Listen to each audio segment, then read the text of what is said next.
আমরা জয়পুরের ইতিহাস কম বেশি সকলেই জানি, কিন্তু ভুলতে বসেছি সেই ইতিহাসকে। কেন হঠাৎ এই কথা বললাম ভাবছেন তো?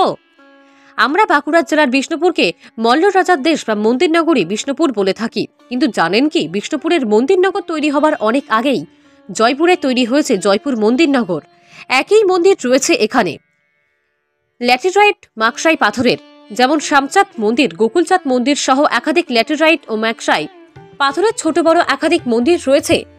রয়েছে বিষ্ণু 10 অবতারের আরেক অবতার বরাহ অবতার, সেই বরাহ মূর্তি রয়েছে এখানে, যা সমগ্র পূর্ব ভারতের বিরলতম মূর্তি।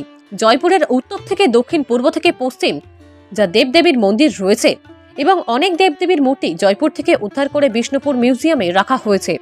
তা এক কথায় বলতে গেলে মন্দির নগরী বিষ্ণুপুর থেকেও বহু প্রাচীন ও ঐতিহ্যবাহী মন্দির নগর জয়পুর। এতদিন হয়তো এই জয়পুরেও যে মন্দির রয়েছে তা হয়তো প্রচারের আলোয় এতদিন আসেনি বা কেউ তুলে ধরতেও চায়নি। এবার সেই সমস্ত মন্দির নগরী জনসমক্ষে তুলে ধরার জন্য আজ থেকে 7 বছর আগে জয়পুর ব্লক প্রশাসনের উদ্যোগে জয়পুর মেলার উদ্যোগ নিয়েছেন। জয়পুরের ইতিহাসকে তুলে ধরার জন্য শুরু হয়েছে এই মেলা। তবে বিষ্ণুপুর মল্ল রাজার রাজত্ব থেকেও প্রাচীন জয়পুরের রাজার আমল, কারণ জয়পুরের রাজা কথাটা শুনে একটা অন্যরকম লাগছে, তাই তো?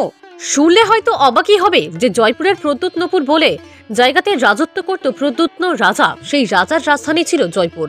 আর বিষ্ণুপুরের মল্ল রাজার থেকেও বহু প্রাচীন রাজার আমল জয়পুর।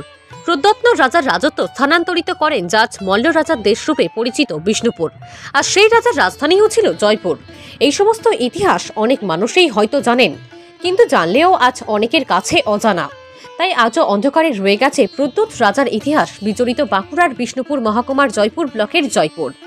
আমরাও হয়তো অনেক ইতিহাস জানি না, তবে জানার চেষ্টা করব।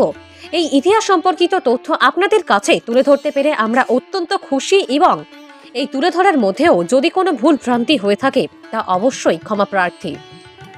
যদি এই ভিডিওটি ভালো লেগে থাকে লাইক, কমেন্ট, শেয়ার করবেন এবং জয়পুরের আরও ইতিহাস তথ্য তুলে ধরার চেষ্টা করব। সঙ্গে থাকুন, পাশে থাকুন, আমরা আছি আপনাদের সাথে।